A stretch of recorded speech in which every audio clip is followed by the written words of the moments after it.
দীর্ঘদিন থেকে বাংলাদেশের সবচেয়ে পরিচিত পুলিশদের মধ্যে একজন হচ্ছেন ঢাকা, বিভিন্ন দায়িত্বে আগে ছিলেন, এই মুহূর্তে তিনি ঢাকা মেট্রোপলিটন পুলিশের ডিবির চিফ জনাব হারুনার রশিদ। উনি এর আগে এসপি ছিলেন, যখন যেখানে ছিলেন উনি যখন এসপিও ছিলেন অনেক জুনিয়র অবস্থায় আমাদের বিএনপি জয়নাল আবেদিন ফারুকের সাথে একটা রাস্তার ঘটনার কথা আমাদের মনে আছে। উনি তখন থেকেই অনেক আগে থেকেই মানুষের কাছে খুবই পরিচিত। দীর্ঘদিন থেকে ওনার পরিচয় তৈরি হয়েছে এবং আমার কাছে মনে হতো যে একটা প্ল্যান করে তাকে এভাবে তৈরি করা হচ্ছে।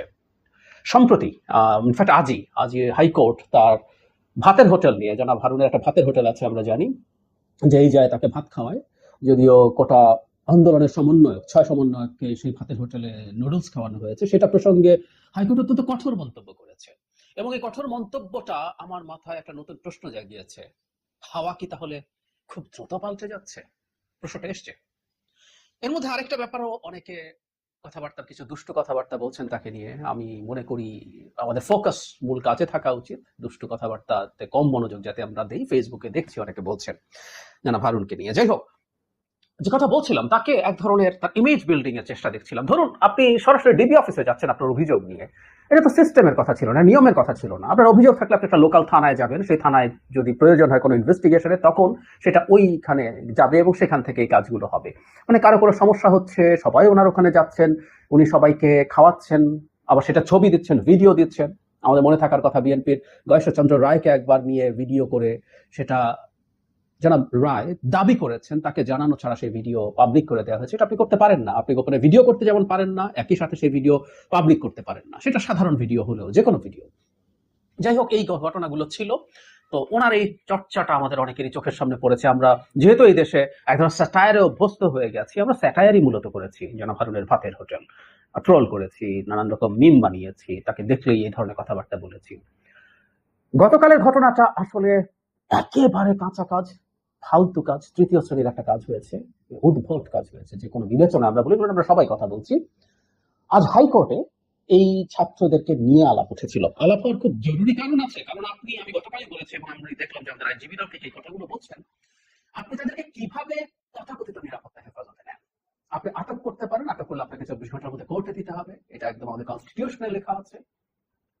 আর যদি না করেন তো নাই। এই কারণে আমরা দেখবো বহু সময় যখন আপনি কোর্টে প্রডিউস করতে যদি দেরি করেন, আপনি আপনার কাস্টাডিতে আছে এটা স্বীকার করতে চান না।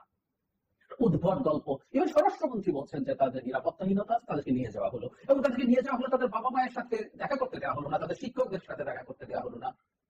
মানে ওই যে বলছি, আমাদেরকে এত স্টুপিড মনে করে, এত স্টুপিড মনে করে, এবং হাতে বন্দুক আছে তাই তারা মনে করে যে কোনো কিছু করতে পারে। যাই হোক, আজ হাইকোর্ট এই প্রসঙ্গে তাদের এই শুনানি যখন চলছে, তখন বিচারপতি মুস্তাফা জামান ইসলাম বলছেন, আপনি ডিবি প্রধান একজন ডিবি অফিসারের রুমে কাঁটা চামচ দিয়ে খাবার খাওয়াচ্ছেন, সে সময় ভিডিও সামাজিক যোগাযোগ মাধ্যম সহ বিভিন্ন মাধ্যমে ছড়িয়ে দিচ্ছেন, এটাকে জাতির সাথে মশকরা নয়? বাক্যটা খেয়াল করি, এটাকে জাতির সাথে মশকরা নয়? আপনাকে এসব কে করতে বলেছে? এভাবে জাতির সঙ্গে মশকরা করবেন না। হাইকোর্টের একজন বিচারক মুস্তাফা জামান ইসলাম বলছেন। মানে জনাব হারুনকে, মানে একজন সুপ্রিম কোর্টের বিচারকের, হাইকোর্ট বিভাগ হোক, আপিল বিভাগের হোক, তার ওয়ারেন্ট অফ প্রেসিডেন্স অবস্থান অনেক অনেক উঁচুতে। কিন্তু বাংলাদেশে যা হয় আর কি, বাংলাদেশে ওয়ারেন্ট অফ প্রেসিডেন্স বিষয় না। বাংলাদেশে একজন সংসদ সদস্য প্রশাসনের সর্বোচ্চ বা পুলিশের সর্বোচ্চ পদ, আইজিপি বা সিনিয়র সচিবের চাইতে এক ধাপ উপরে থাকেন। কিন্তু আমরা জানি অতি নিচুতে থাকা, 22-23 সম্ভবত 15-16 ধাপ নিচে থাকা একজন ডিসিও পাত্তা টাত্তা দেয় না এমপিদেরকে, আমরা জানি। কারণ এটা হ্যারাম তৈরি হয়, কারণ এদেরকে দিয়ে সরকার ক্ষমতায় থাকে। ফলে একজন হাইকোর্ট বিভাগের বিচারক অনেক উঁচুর ব্যাপার হলেও একজন ডিআইজি হারুন আর রশিদ অনেক বড় কিছু। মানে সব ডিআইজি অনেক বড় কিছু, আর ডিআইজি হারুন আর রশিদ আরো অনেক বড় কিছু। আমরা বুঝি তার যে ধরনের দাপট উনি দেখান, দাপট নিয়ে চলেন, সেটাতেই খুব স্পষ্টভাবে বোঝা যায়। সবকিছুতেই উনি লিড করছেন।